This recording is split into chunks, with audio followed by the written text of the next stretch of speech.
Rich mindset. Rich mindset क्या होता है और ये क्या सिर्फ कुछ लोगों के पास ही पाया जाता है? क्या हम जैसे मिडिल क्लास के पास ये रिच माइंडसेट नहीं आ सकता है?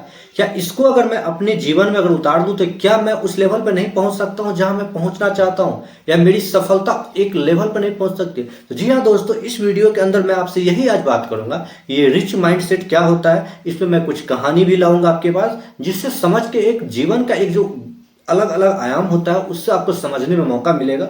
और इससे अपने अंदर अगर आप अप्लाई करते हैं सेम सिचुएशन को, चाहे अगर आप बिजनेस कर रहे हो या जॉब कर रहे हो, तो कहीं ना कहीं फिर आप अपने जीवन को एक बेहतर दिशा दे सकते हो। तो हर बार की तरह दोस्तों, अगर आप इस चैनल पर पहली बार आए हो तो आप इस चैनल को सब्सक्राइब करो और लाइक करो। चलिए शुरू करते हैं। दोस्तों, रिच माइंडसेट क्या होता है? यानी कि माइंडसेट, हमारा जो माइंड है वो रिच के प्रति, यानी कि एक धनी व्यक्ति के प्रति। आप अगर समाज में देखो दोस्तों, तो वो बहुत सारे ऐसे लोग हैं जो एक मतलब लेवल से अपर लेवल पे वो धनी है, और कुछ लोग जैसे मिडिल क्लास लोग, हम जैसे लोग जो है वो नीचे के लेवल पे है। ये कहीं ना कहीं ऐसा नहीं है कि वो जो नीचे के लेवल पे है वो आगे नहीं बढ़ पा रहे, या जो आगे बढ़ चुके हैं वो कभी नीचे नहीं थे। एक लेवल पे वो नीचे ही थे, तो फिर आज वो इतना आगे कैसे बढ़े? दोस्तों, यहीं पे गेम होता है हमारे माइंड का, कि हमारा जो माइंड है वो किसी भी चीज को लेकर रिएक्ट कैसे करता है। आज अगर देश में कई सारे एग्जाम हो रहे होंगे होता है, तो आप देखोगे न्यूज पे आता है कि गरीब व्यक्ति का, काम वाली का जो बेटा है या बेटी, वो आईएएस बना। अब आप सोचो उसके पास इतनी रिसोर्सेज कहाँ से आया? लेकिन कहा ना कहीं उसका माइंड उसको ऊपर तैयार किया कि मेरे पास समस्या है, और इसी कारण से वो आगे बढ़ जा रहा है। और मिडिल क्लास के बहुत सारे ऐसे लोग हैं जो नहीं कर पा रहे हैं कुछ। तो ये ऐसा क्यों होता है? तो ये हमारी सिर्फ और सिर्फ सोचने की मतलब अंदाजा पे निर्भर करता है कि हम किस प्रकार से सोचते हैं।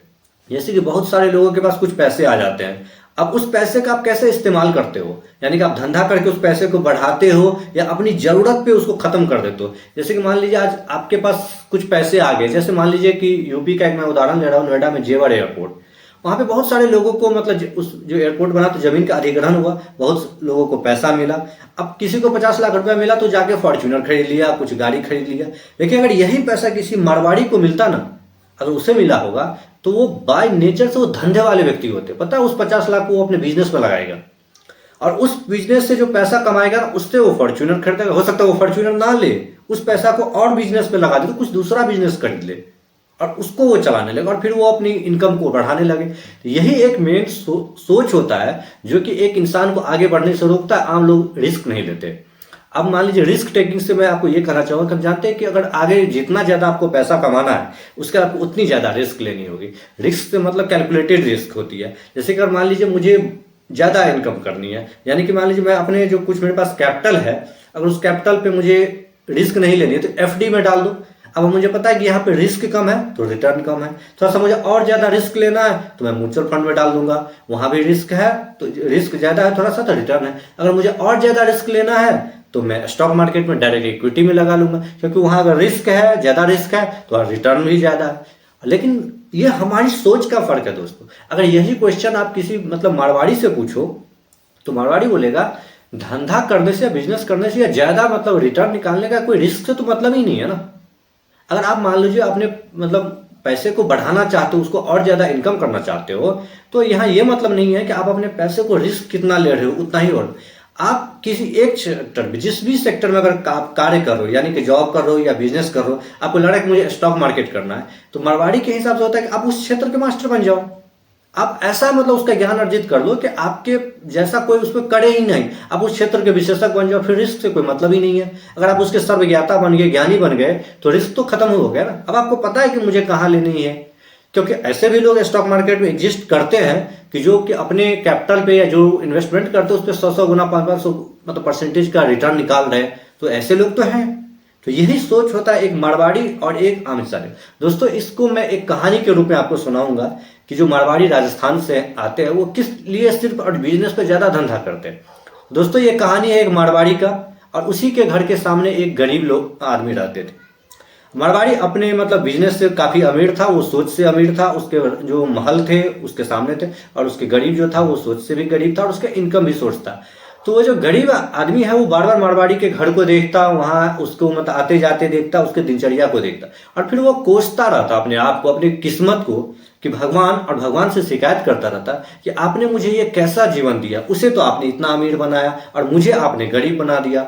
अब ये बार बार वो भगवान से कहता, जब जब मतलब उसको लगता कि मुझे ऐसा कुछ नहीं मिला है, तो वो सिर्फ और सिर्फ भगवान से शिकायत करता। एक दिन भगवान भी उसकी शिकायत सुन सुन के काफी तंग आ गया। उसने सोचा कि चलो एक बार मैं धरती पर जाता हूँ। वो धरती पर आया। उसने मतलब जो गरीब किसान आदमी था उससे पूछा, भाई तुम्हें क्या समस्या है? उसने कहा, भाई भगवान जी आप मुझे ये बताइए कि आपने इसे तो इतना अमीर बनाया और मुझे गरीब बना दिए हो, मैं कुछ ज्यादा कर नहीं पा रहा हूँ, तो ऐसा क्यों? आप भी मुझे अमीर बना दो, इसके तरह अमीर बना दो। फिर भगवान सोचे, कहे देखो वो जो व्यक्ति अमीर बना है ना, वो अपनी मेहनत से बना है, तो मैं तो तुम्हें अमीर बना नहीं सकता हूँ। हाँ, मैं ऐसा करता हूँ कि मैं उसे भी तुम्हारी तरह तुम दोनों को गरीब बना देता हूँ। अब वो जो आदमी था वो खुश है, चलो सही, ये भी सही है, अब उसे भी गरीब बना दो, फिर मैं देखता हूँ कि क्या होता है। फिर उसने कहा, ऐसा ही उसे दिया और कुछ मतलब दिनों के बाद जो मारवाड़ी था वो गरीब हो गया। अब ये दोनों बराबर पे आ गए, दोनों के पास कुछ नहीं है।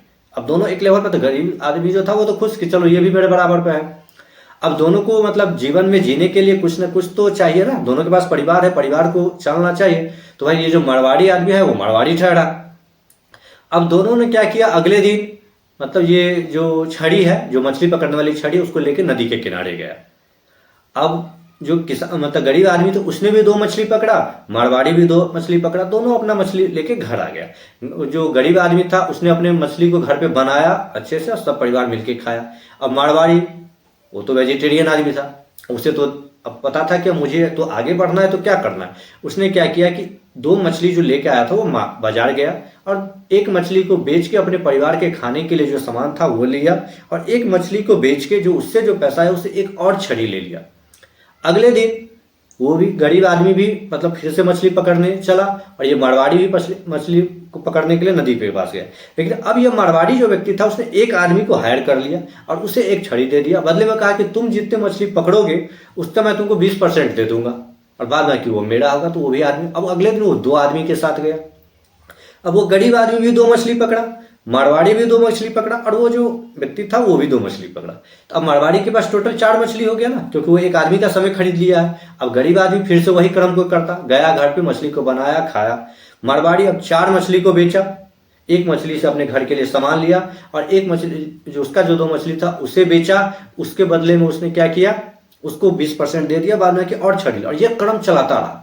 समय बीतता गया, काफी समय बीतता गया, और इसी प्रकार से जो होते गया, तो ये मारवाड़ी जहां था वो फिर से अमीर होते चला गया, और जो गरीब आदमी था वो वहीं के वहीं रह गया। तो दोस्तों इस कहानी से हमें क्या समझ मिली कि सिर्फ सोच का फर्क मिला। क्योंकि आप अगर सोचोगे नहीं कि मुझे कितना बेहतर करना है या अपनी धंधा को कैसे बढ़ाना है, अलग अलग इनकम के सोर्स को कैसे मेरे लिए मतलब एकुमुलेट करना है जिससे कि मेरा कैपिटल बढ़े, तो फिर आप अमीर कैसे बनोगे? फिर तो आप मिडिल क्लास की तरह रह जाओगे ना, कि आप कुछ सोचोगे नहीं। आप जितना सोचोगे मुझे जितना आ रहा है मैं उतना ही मैं अपने घर परिवार चलाऊं और आगे ना बढ़ूं, तो फिर आप कोई व्यक्ति जो आगे बढ़ रहा है अपनी मेहनत से, उसके प्रति आपका सोच गलत नहीं होना चाहिए।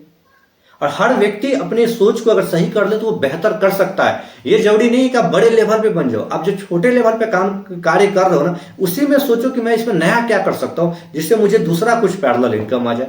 मतलब आपका जो माइंडसेट होना है, इसके ढक्कन को आप खोलो सर, और आप छोटे छोटे इनकम को क्रिएट करो, लगे आपको एक बिजनेस पैरेलल बनाओ। दोस्तों ये कहानी हम सबके बीच का है कि हम सोचते ही नहीं है ना उस लेवल पे जाने के लिए, और इसलिए नहीं कर पाते हैं। तो ये कहीं ऐसा है कि अगर मैं इस कहानी के माध्यम से आपको बस यही समझाने का कोशिश किया हूँ कि रिच जो माइंडसेट होता है ना, वो एक पहले से पार्टिकुलर टाइम पे कंपाउंडिंग होकर सोचता रहता है कि मुझे अपने ग्रोथ के लिए और क्या सब करना है।